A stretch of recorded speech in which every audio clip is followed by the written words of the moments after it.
Hey, welcome back. Chad Hermansen here with Mental Edge Training Coach. Today I'll be chatting with Ismael Gallo. Ismael is a former minor league baseball player turned physical therapist who has developed a program for baseball players, and I'm assuming other athletes as well, called Baseball Flows. A lot of tight and stiff athletes out there. If you're older, you could probably benefit from this as well to keep that body moving. So enjoy this conversation and learning about baseball flows through Dr. Ismael Gallo. All right, Dr. Ismael Gallo, how we doing, man? I'm doing well, man. How are you doing? Pretty good? I'm doing great. You're out in California, correct? Yeah, I'm in Cali. Very good. Nice weather out there. No rain or anything like that going on. It's been a little No crazy. rain. I'm in Southern California, so it's a little windy, but besides that, I mean, it's manageable. Yeah, very good. Well, I came across you really through a friend, Rick Prieto.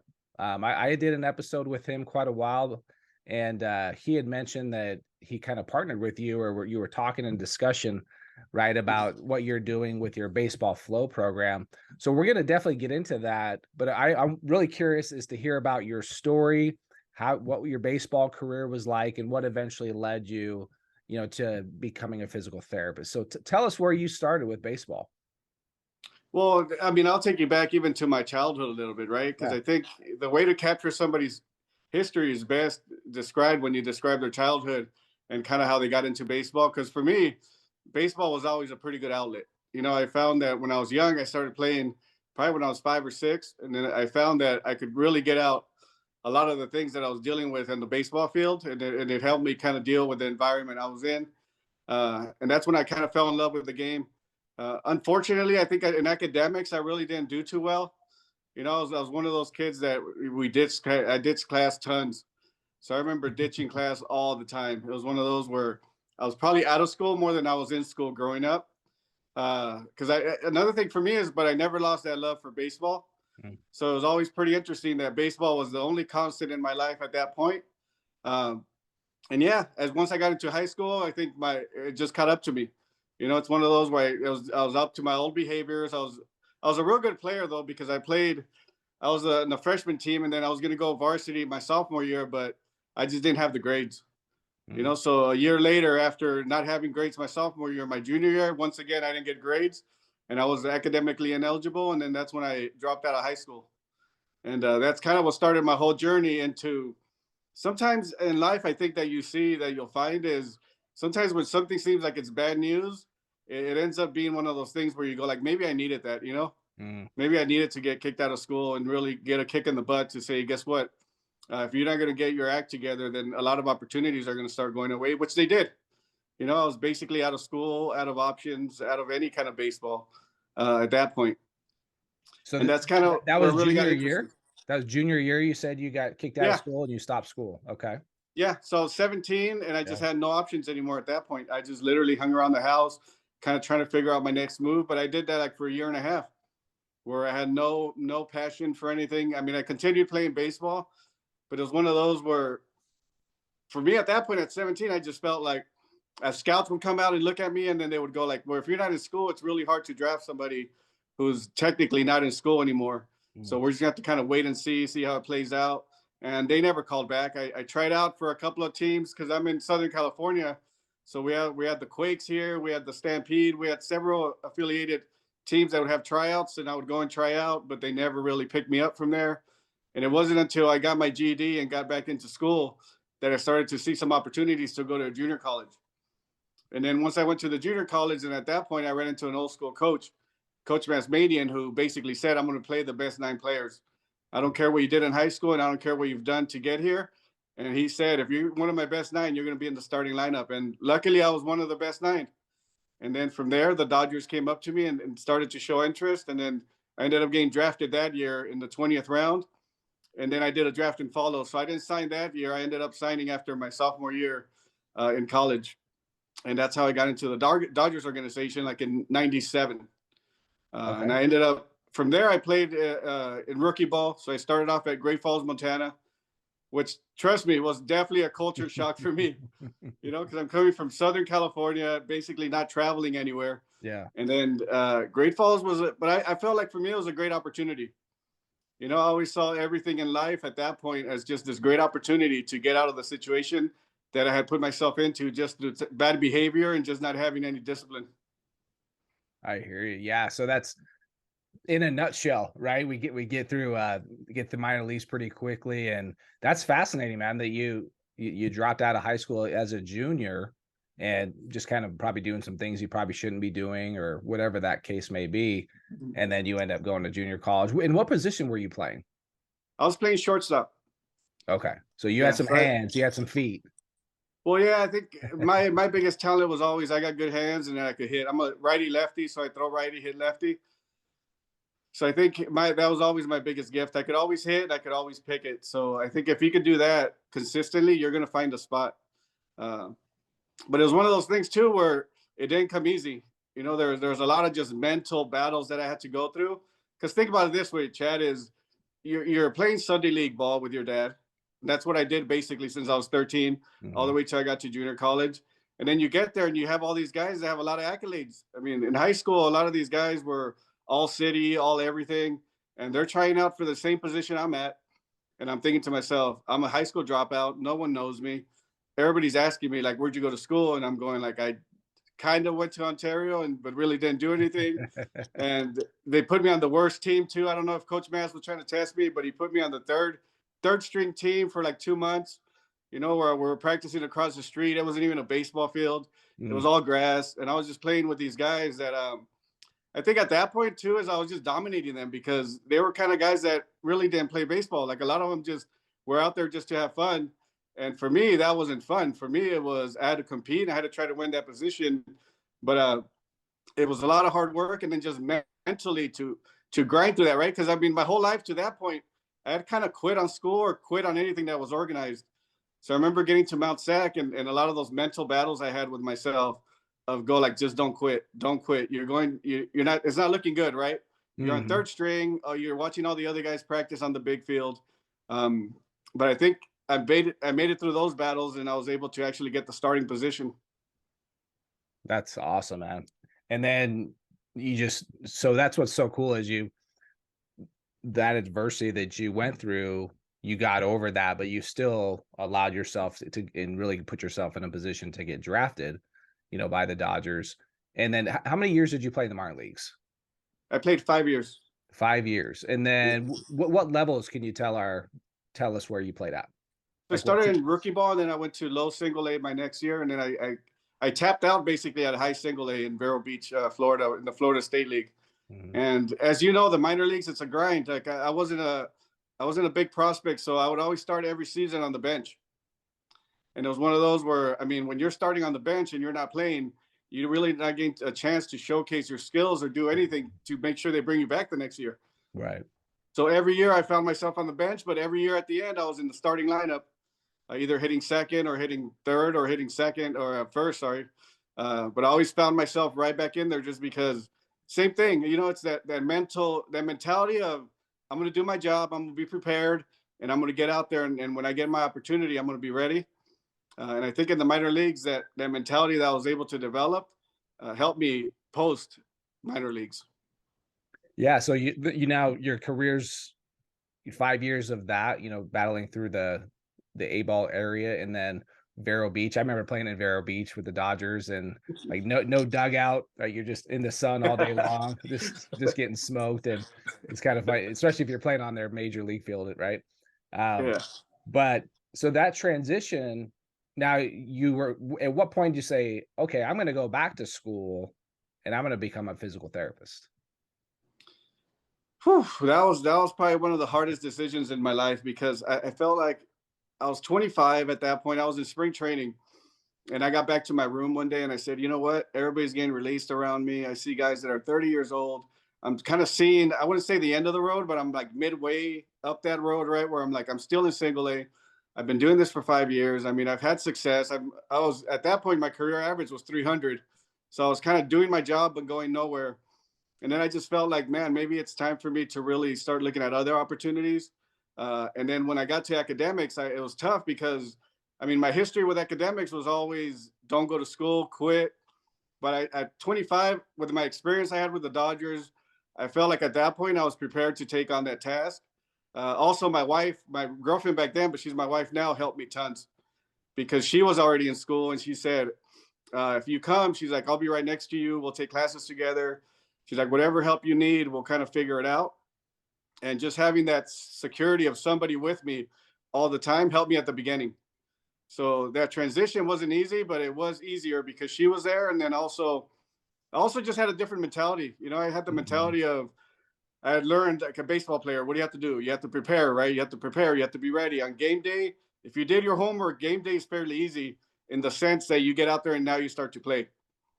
And I felt that if I carried that same mentality and that same discipline into the classroom, I was like, I'm going to take a shot at it and kind of figure it out. And that's exactly what happened. You know, eventually, the more I did it, I eventually started to really have success in the academics. That's awesome. And that's led you down to now, how long have you been a physical therapist for? 12 years.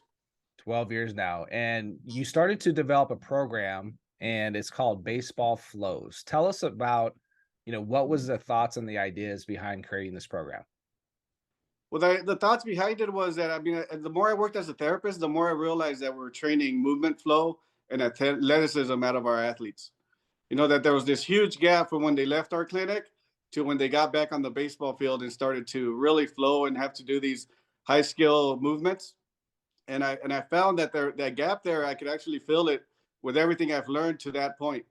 Because at that point, when I started the baseball flows, really digging deep into it, I was probably 10 years into my career, and I was really starting to figure out, hey, hold on, everything I've learned in school not necessarily applies to everything in sports.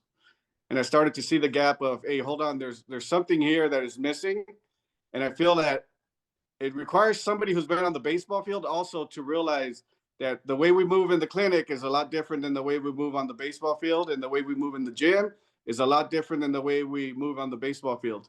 So it was those gaps that I started to go like, I think I'm going to develop a program where it really fills in that gap and that allows players to be more dynamic movers.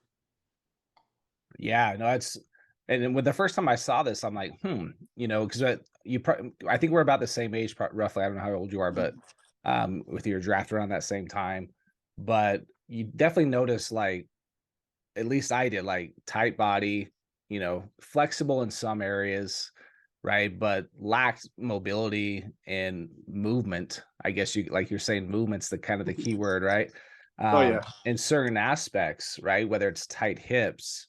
What are you seeing with the athletes you're working with? And tell us a little bit more, like, what is a baseball flow, if you will? Well, the biggest thing that I'm seeing with athletes is that as soon as they have to transition from one position to the next, that's probably where a lot of their inefficiencies are coming into play. You know, when they have to move down the mound and get into a hip hinge and really hold it and get in and out of it, that's where I find that they're starting to really break down. And then at that point, you're in recovery mode going down the hill or even in the batter's box, right? You know, Mhm. when you're getting into your load and gather and you're having to flow into the middle and then start to really attack the baseball, those are the transitions that I found that a lot of the athletes, A, were struggling with, and B, were not being trained. You know, we were not training transitions, we were training more positions, or we were just training the skill. So there was this huge gap between positional and just training one segment versus what we do, which is very dynamic, which is the skill component of it. And that's kind of what I saw in the clinic. And then that's when I started to develop the baseball flows, is to say, I think we could train the entire flow and the entire movement instead of having to rely on, like you mentioned, right? Like a mobility exercise, and then hoping that that mobility exercise transfers to the baseball field, Mhm. you Okay. know? Yeah. Is it now I've heard of like when I first heard of baseball flows, I did a yoga class for a little while. Um and a part of that the instructor would say, "Okay, now you're going to do a flow." Right, which was kind of these different movements. Is it similar to like a yoga flow? Like, how would you describe the movements? I would say it's a little different because the movements themselves are based on developmental kinesiology.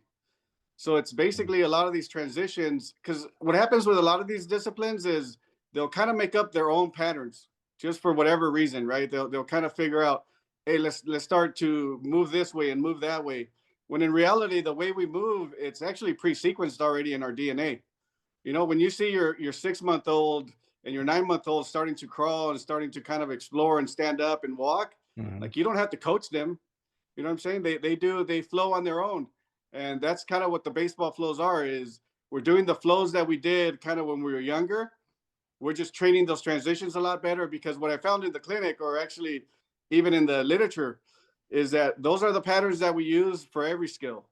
So Mm. the patterns that took us from being laying down on your back and eventually standing up and walking and being walkers and jumpers were the same patterns that we use on the baseball field. Okay.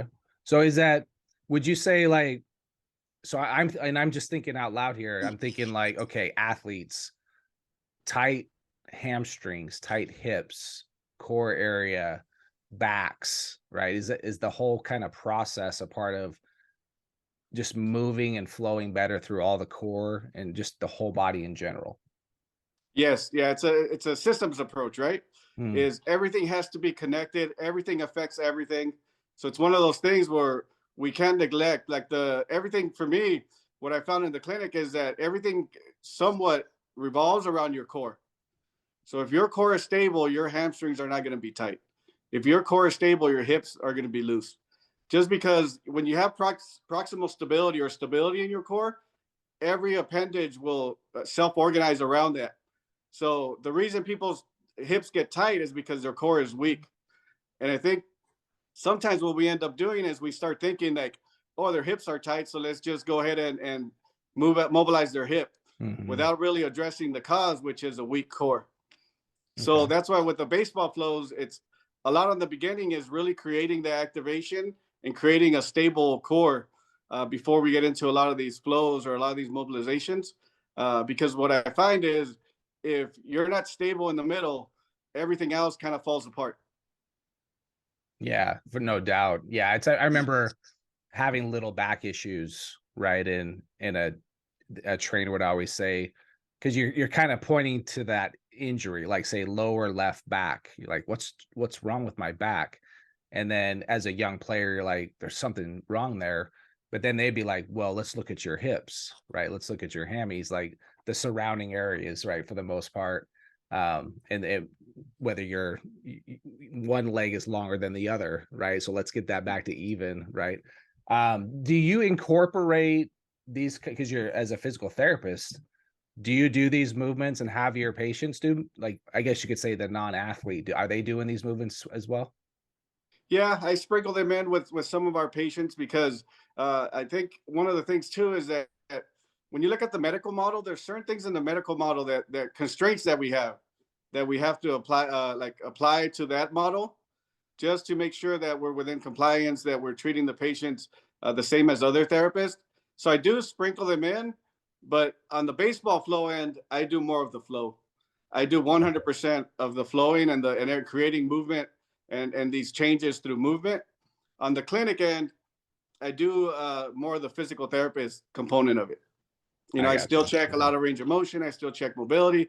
I still check coordination, which is not bad, right? I mean, you need to know those things and you need to have those metrics, but I also try to fix it through movement. So I do incorporate it some.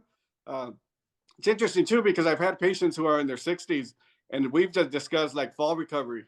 Like, how do you get up from the ground? And a lot of these people just can't get up from the ground in their 60s. Yeah. And then once they're able to do it a month later or 2 months later, they're thanking me, because think about it this way, right? If you fall on the ground and you live alone, what options do you really have to go make a phone call or get any kind of help? So I think on that end, I use it quite a bit. And also, I use it with my baseball players. So when I get baseball players, they're all doing the flows, and we're kind of addressing it through that, versus a very reductionist model, which is what usually is used in the medical model, you know, which is like rotator cuff strengthening, forearm Yeah. strengthening, just very isolated strengthening components. Um, I don't do too much of that anymore. I go more systems based. So I'm strengthening the entire system, the entire flow, and then kind of going from there. Now, is this something that, and you're kind of, would you say targeting more the high school collegiate athlete? Like, do they have to be a certain age to participate in this? No, when I first started, that was the hardest thing, is who's going to be my athlete. Mhm. And I ended up creating a system where it actually has two options.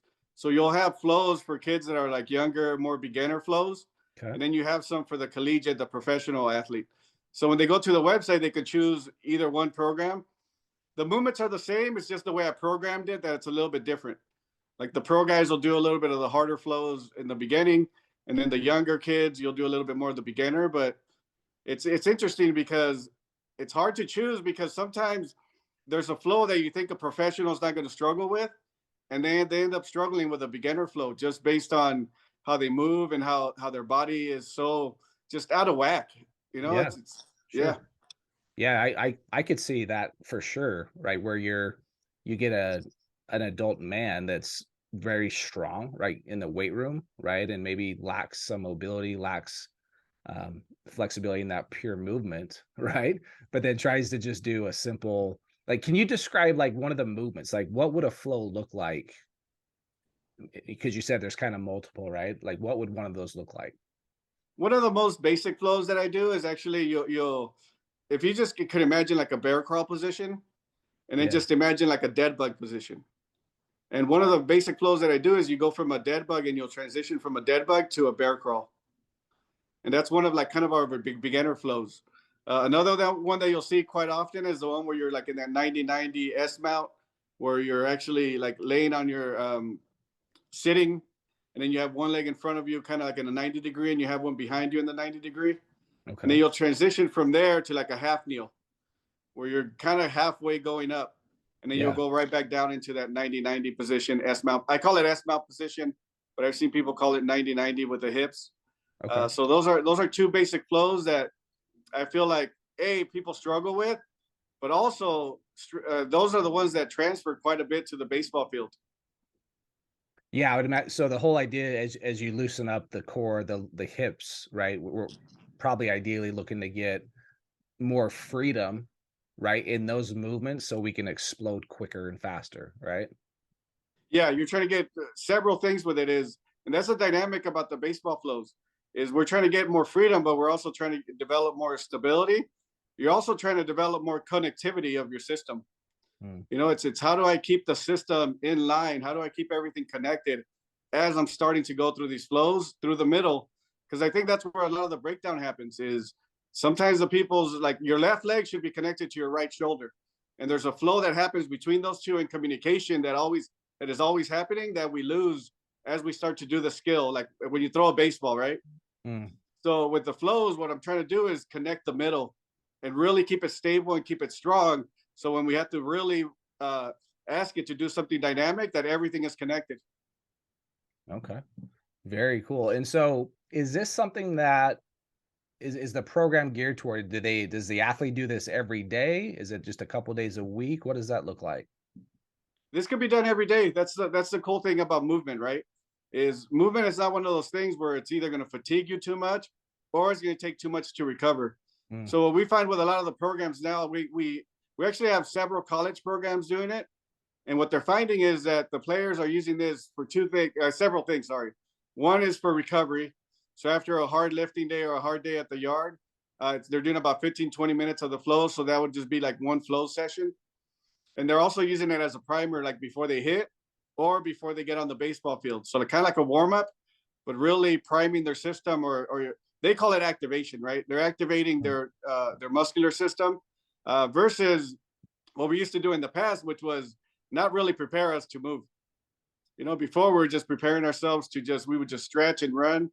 Where now you can actually there's some flows you can do that's going to prepare your connectivity of your body, and that's going to get you on the baseball field primed to really start competing. Yeah, man, I love that. And so when you go to the website, right, it's baseballflows.com. Is that right? Yes, So yes. baseballflows.com, and you had mentioned, so it's kind of, is it an app like where they just watch video to video? How's the format and all that? Yeah, when you go to the website and you purchase, you'll get an email and it'll send you so you could download the app. We have it for iPhone, we have it for Android, so we cover all the mediums on that end. And then what the way you'll get it is once you sign up, then you'll click on what do I need to do today, and then you'll get two videos. One video of me explaining it, like a 2-3 minute video of explaining the flow, the movement, also giving you some modifications. Like for example, if you struggle with this movement, you could also do it this way, or you could do that way. So Mm, just explaining some of the pitfalls I see in the clinic to really educate the client on like, hey, guess what? if you're struggling with it, there's little modifications we could do, as because what you're looking for with movement is we're looking for it to be not perfect, but good enough, right? Okay. So it's one of those that I'm trying to get people to go like, hey, if it's totally looking like you can't do it and you're struggling too much, these are the modifications you can make. And then you also get access to a video of an athlete doing it. So we had a college guy that modeled all the flows.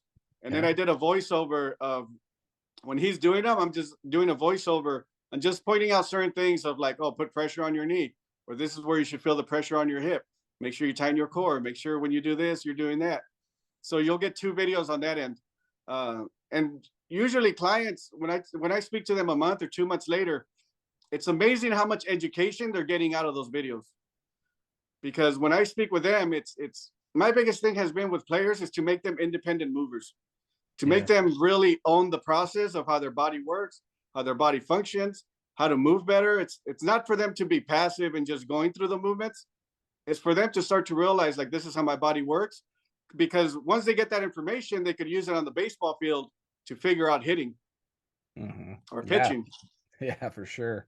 Yeah. And at the end of the day, like every person I talk to that's especially in the baseball field is we have to stay on the field, right? If we want to have that chance, we want to keep that starting position, right? We're trying to move up, whether it's from varsity to college, freshman to sophomore year, pro ball, right? You can't get on the field, then it's going to be a big struggle, right? And so taking care of yourself, body and mind, right? Both Mhm. physically, mentally, kind of all those things.